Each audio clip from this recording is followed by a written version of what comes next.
Jacques Michels, ici sur le stand de Mimaki, voilà, et j'ai le grand plaisir de m'entretenir ici avec Martial, le directeur de Mimaki France. Exactement. Voilà. Bonjour, comment vas-tu?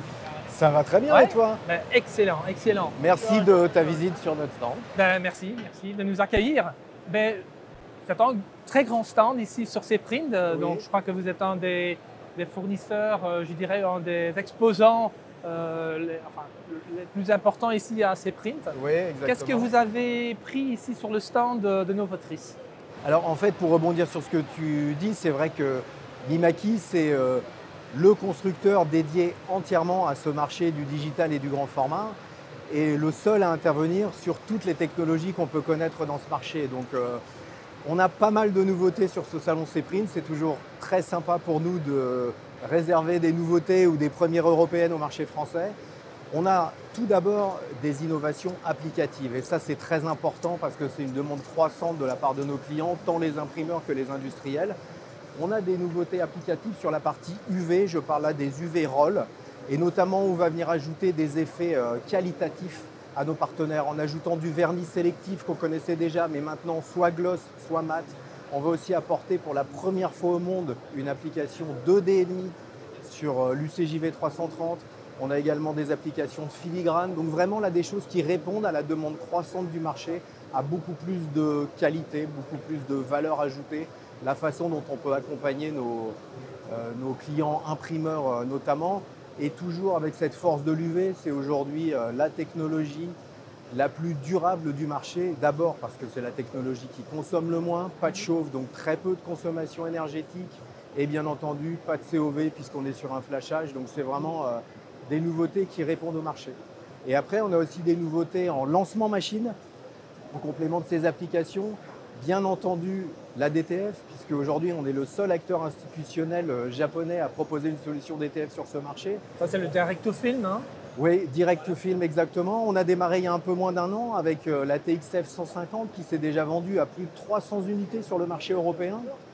Et on a le plaisir de présenter cette année sur le Cprint sa grande sœur, la TXF 300, avec 2 têtes d'impression. Là, on gagne vraiment en cadence. Et là, c'est une vraie réponse par rapport aux machines qu'on connaissait actuellement, mais pour lesquelles on a des problématiques de fiabilité. Voilà. Et ensuite, une dernière chose, et là, j'invite tous les visiteurs du salon à se rendre sur le site de notre partenaire Motome. On présente en première ici la Tiger 600. Là, c'est une imprimante sublimation. J'aime pas utiliser des mots trop importants type révolution, mais là, on arrive avec une offre sublimation, 550 m², avec un noir d'une densité vraiment que je n'ai jamais vu dans le domaine de la subli. Donc, de très belles innovations technologiques. Ils sont vraiment pour la haute production. Oui, là pour de la haute production, et c'est intéressant parce qu'il y a la factory qui met en avant tout l'aspect textile, et là, on vient avec une réponse au textile. Et pour terminer sur la techno, parce qu'on apporte aussi des solutions logicielles, il y en a une qui est très importante, parce que je parlais de la partie applicative. On apporte aujourd'hui avec notre gamme, et tant sur les machines roll que sur les machines à plat, une nouvelle fonctionnalité qu'on a appelée Ink Saving, désolé pour l'anglicisme, bref, une fonctionnalité d'économie d'encre qu'on a intégrée à notre RIP Rasterling fourni avec nos machines et de façon gratuite. Ink Saving, c'est quoi? Très simplement, on vient compenser le cyan, le magenta et le jaune par du noir, qui est une encre qui est moins gourmande, moins consommatrice parce que plus dense, ce qui fait que pour le même rendu qualitatif sur la majeure partie des visuels, invisible à l'œil nu, on va avoir une très grosse économie d'encre, jusqu'à 50%. Et ça, c'est un clic dans notre RIP, et pour l'imprimeur, directement des économies d'encre et donc des économies en coût de fonctionnement. Et une dernière chose, on était attendu là-dessus, on vient de mettre en place un outil de management de tout notre parc d'impression qui s'appelle Pict, où là, pour un imprimeur, c'est vraiment… Hein. Ouais, là, c'est du logiciel. On vient vraiment apporter un outil de management de son parc d'impression pour toutes les machines, son taux d'utilisation, son taux de performance, le niveau restant des encres. Il peut rentrer le coût de revient de ses jobs pour voir combien ça va lui coûter s'il fait des plus ou moins grandes séries. Donc, c'est vraiment un outil qui génère automatiquement des rapports, ce qui fait que c'est très simple. Pour les imprimeurs, c'est un outil qui est déjà tout préparé et qui donne de l'analyse immédiate. Voilà. Mais comme tu dis, on vient maintenant de parler beaucoup de machines, hein, et en fait aussi de software. Oui. Mais bon, là, parlons un tout petit peu de stratégie, parce que bon, vous en tant que directeur, vous en occupez de la stratégie aussi, oui, sur la France. Donc, comment vous et Mimaki, en fait, comment vous récoltez en fait les besoins de vos clients sur le marché français? Alors, j'adore cette question parce que chez Mimaki, moi j'ai un parcours de plus de 25 ans dans le monde de l'impression. Ce qui est très impressionnant chez Mimaki et ce qui est vraiment très appréciable, c'est qu'on a la concrétisation de ce qui s'appelle le design thinking, c'est-à-dire partir de l'utilisateur pour développer des machines qui répondent aux attentes des utilisateurs de nos machines et au marché. C'est-à-dire que plusieurs fois par an, nous, on est sollicité par nos ingénieurs R&D japonais pour savoir ce qu'attendent nos clients comme nouveauté sur nos machines et aussi ce qu'ils attendent en termes d'amélioration sur les machines qu'on est en mesure de proposer aujourd'hui. Donc c'est vraiment la façon dont ça fonctionne et les machines qu'on sait aujourd'hui, c'est des machines sur lesquelles on a répondu il y a 4-5 ans en termes de fonctionnalité. Et pour rebondir, puisque c'est vrai que j'ai parlé machine et j'ai parlé logiciel, ce qui est important, c'est qu'on a aussi des développements apportés sur la partie encre, puisque nous, on est fabricants des machines et aussi fabricants des encres. Et là, on vient répondre à une tendance de fond, parce que sur la partie applicative, on répond à une tendance de fond qui est la personnalisation. Ouais. Voilà. Et la fabrication des encres, c'est aussi une fabrication française ou... Non, on est sur une fabrication japonaise pour nous, mais on a aussi une usine d'encre à côté de notre siège européen à Amsterdam. Donc on fabrique aussi en Europe, de la même façon que nos tables à plat, par exemple, sont dorénavant fabriquées en Italie. Donc c'est aussi des réactions post-Covid au marché, avoir de la production locale en Europe. Mais si je parlais des encres, c'est parce qu'on a une très grosse exigence en termes d'enjeux de développement durable sur nos encres.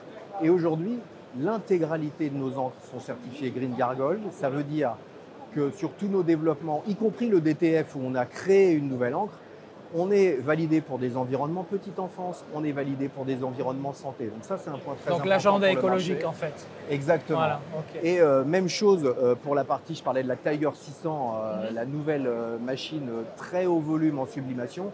Pour la première fois, on a une encre sublimation qui, bien entendu, est Eco-Passport, Ecotex, mais qui là en plus a obtenu la certification Blue Sign. Et Blue Sign, ça garantit, c'est une certification qui va de la création du pigment jusqu'à la production, jusqu'à l'emballage, et ça garantit aussi les conditions de travail dans lesquelles sont créées les encres. Donc Donc le tout. on est vraiment en train de passer un palier à ce niveau-là. Voilà. Dernière question et je dirais réponse courte. Cprint a comme slogan Change the game. Ouais. Ça signifie quoi pour toi? Alors change the game, pour moi, ça veut dire, ça veut sans doute dire sortir de notre zone de confort et repenser la façon dont on travaille. Alors nous, on l'a utilisé déjà pour faire que des visuels sur la base du sport, sur le salon, vous voyez autour de moi, c'est des visuels top. Mais du coup, moi, j'ai envie de dire, le change the game, pour moi, c'est travailler en équipe. On est un constructeur, on développe des produits. Aujourd'hui, on travaille avec les fabricants de médias aussi pour développer nos produits, pour les tester, pour avoir leur retour, pour leur donner le nôtre. Et là, par exemple, sur le salon, on travaille avec des partenaires qui ont développé des produits qui sont 100% recyclables. Et ça, c'est une nouveauté. Et de la même façon, sur l'espace Plug and Play, on s'est associé avec un fournisseur de presse. Le change the game, il est là, c'est-à-dire que pour faire évoluer ce marché, pour être une vraie réponse, Le partenaire. il faut savoir s'associer et travailler ensemble pour apporter une réponse globale à nos distributeurs et aux clients finaux utilisateurs de nos machines. Très bonne réponse. Et voilà, je te remercie. Merci et à je toi. te dis à la Drupa. Exactement, on se verra à la Drupa. Super, merci. Au revoir. Au revoir.